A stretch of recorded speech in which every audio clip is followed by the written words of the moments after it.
Well, Attorney General Bill Barr facing nonstop attacks from Senate Democrats about the Mueller report for more than 5 hours. Can you imagine? Well, here to discuss the biggest takeaways from the hearing is former DOJ Deputy Assistant Attorney General John Malcolm. Thank you so much for joining us. Boy, what a long day it was. Yes, and actually, your little compendium there was a pretty good summary of some of the highlights. It was. I mean, I like the part when Blumenthal asked him for his notes and Barr just said no.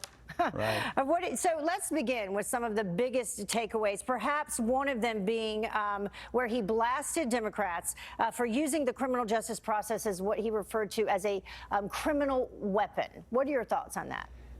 Yeah, look, he got asked whether the president was acted appropriately, lying to the American people. Senator Booker said this is the new normal, this sort of bad behavior. Is that a good thing or a bad thing? Bill Barr is the head of the Department of Justice. He is not the head of the Department of Good Manners.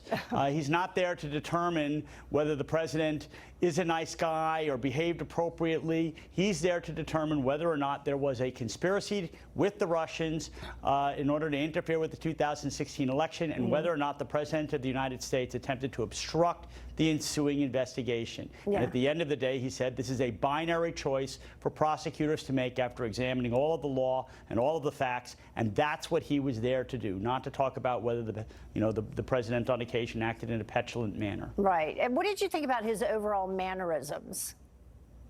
Well, he's a pretty unflappable guy. Sure. He's been to this rodeo once before, having been attorney general and served in a number of high-level positions. I think I would have had a difficult time sitting there and listening to the harangue, for instance, that he received from, among others, Senator Hirono of Hawaii. But Bill Barr is aware of his bona fides, and he is a professional, and I thought handled himself quite well. Yeah, he was aware there would be a lot of grandstanding going on. He also talked about, multiple criminal leak probes being underway. What are your thoughts on that?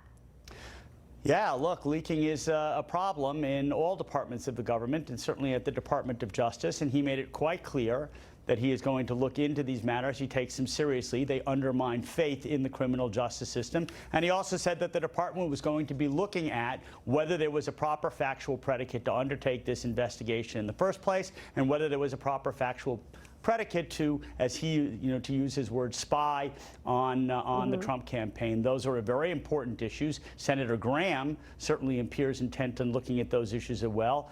And so there are going to be a lot more shoes to drop in the days ahead. And then another big takeaway, finally, he says that the government did not have a prosecutable case against Trump, and that he was surprised that Mueller did not come to a conclusion on obstruction. Yeah, no, that's right. I mean, Bob Mueller, former FBI director, former U.S. attorney, former head of the criminal division at the Department of Justice. That was his mandate, to investigate all of these things and to make a prosecutorial decision, that binary choice, if you will. And I would have also been surprised that he didn't reach that conclusion. But since he didn't, and since the Department of Justice is left with that binary choice, it fell to General Barr and Deputy Attorney General Rod Rosenstein. And whether you agree with them or disagree with them, it certainly seems as if they approached the issue in a sober and professional manner and reached a reasonable conclusion. All right. Well, and we'll see what happens, because he says he's not coming back today for the House. But we've run out of time. Thank you so much for joining us, John Malcolm, this morning. Thank you. Good to be with you.